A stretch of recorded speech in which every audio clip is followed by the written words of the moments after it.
Yo, what's good campers? Today we are going to be going through some tips on the best way to use Omega Red. So if you do have Omega Red, this video is going to be very helpful for you. So first of all, what I'm going to do is cover the 3 things that you want to know the most about Omega Red. First of all, he's poison immune and he's practically bleed immune. Now the bleed immune is important. Basically, it's not necessarily bleed immunity, it's that he has a 90% reduction to bleed. Meaning that if you've got the mastery willpower and you're suffering the effects of a bleed from Omega Red, you're more than likely to heal. You're going to be getting the full result of willpower and you're going to be taking minimal damage from your bleed. So if you wanted to use half suicides and have double edge on, Omega Red would actually benefit from this because he actually does more damage and he's a lot better when the death field is up. Normally the death field is only up if you're under the effect of a bleed or if you activate your second special. The other key things that you want to know, so the first one is that he's practically double immune. The second thing you want to know is his death spores.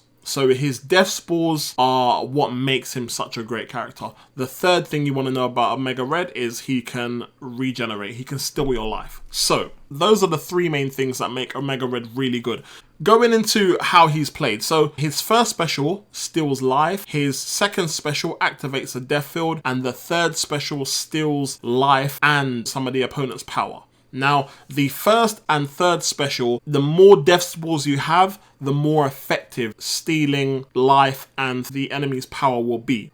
Under normal circumstances, Omega Red, the closer you are to your enemy, the more you'll see the death spores start to build up. So normally when Omega Red doesn't have the death field active, you can only build up to about 10 spores. Every time you build up a certain amount of spores, what you want to do is use Omega Red's heavy attack. What Omega Red's heavy attack will do is it will lock the current amount of spores you have in while he's under the effect of degeneration. So the heavy effect does 2 things. 1, it starts to cause extra degeneration damage. And 2, it locks in the current death spores at that time. Now, what you want to do is when you parry an enemy or whatnot, you want to stand as close to them as possible and maybe hold your heavy attack and wait until the stun from the parry is just about to expire, and then you want to use your heavy attack. This will allow you to build up as much death spores as possible. You know, so if you're stun the enemy and the enemy's at 6 death spores, if you can hold the stun for long enough, you might be able to get to like 8 to 9 death spores, and then you want a heavy attack just before the stun is about to expire.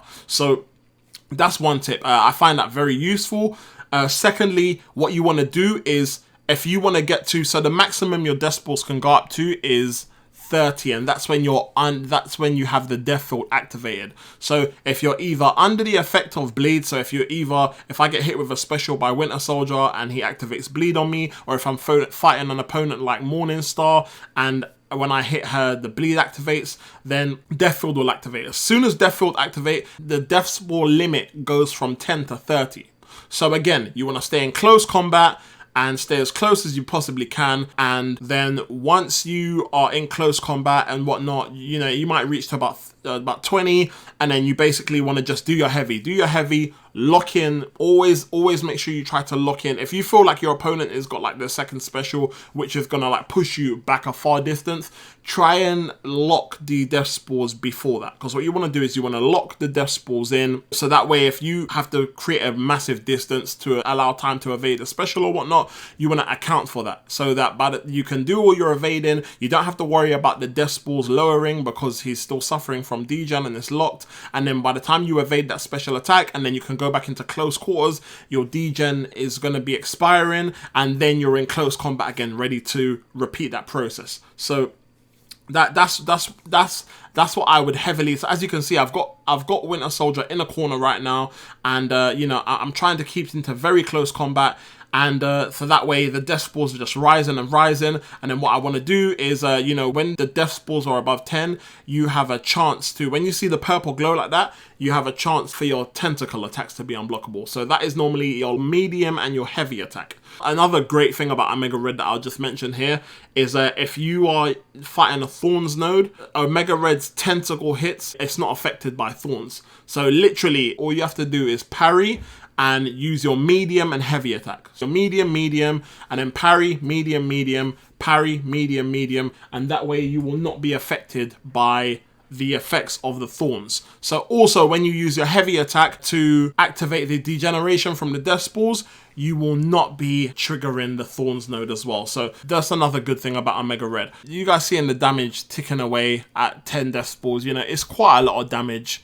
Even, you know, when you get to 30, it's just ridiculous, man. You're talking about like 2 to 3k degeneration.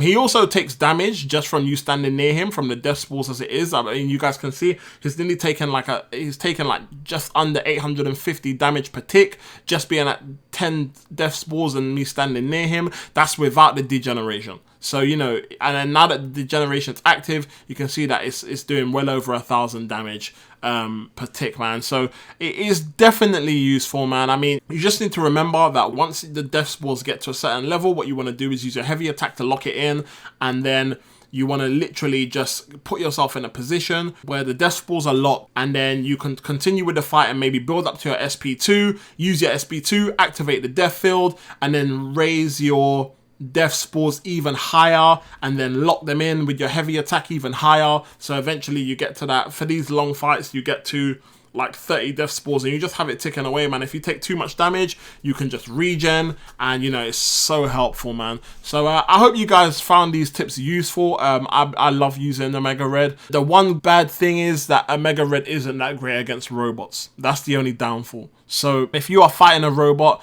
I would recommend using somebody else other than Omega Red, because the death spores take a lot longer to build up, and you know, it is still effective, but it's a lot harder to get Omega Red's big chunk of damage dealt in fights against robots. It's a little bit more tricky. It's still doable, but it's just a little bit more tricky. So the number one synergy that I would recommend is one that I use the most, is his synergy with Sabretooth, which is the synergy that allows him to build death spores 30% quicker, and it takes 30% longer for the death spores to decrease. So if you are playing like an Alliance War or whatnot, and you have to bring one champion for a synergy with Omega Red, that's the one that I would recommend. I would recommend bringing Sabretooth. But I hope you guys enjoyed this tip video. Sorry, apologies for it being long. And, you know, let me know your thoughts. You know, if you guys are Omega Red users, let me know your thoughts on whether you found this video useful. And if you did find the video useful, please make sure you hit the like button. Thank you guys for watching. It's been your boy Killer Beezy. I'll see you guys in the next one. Peace.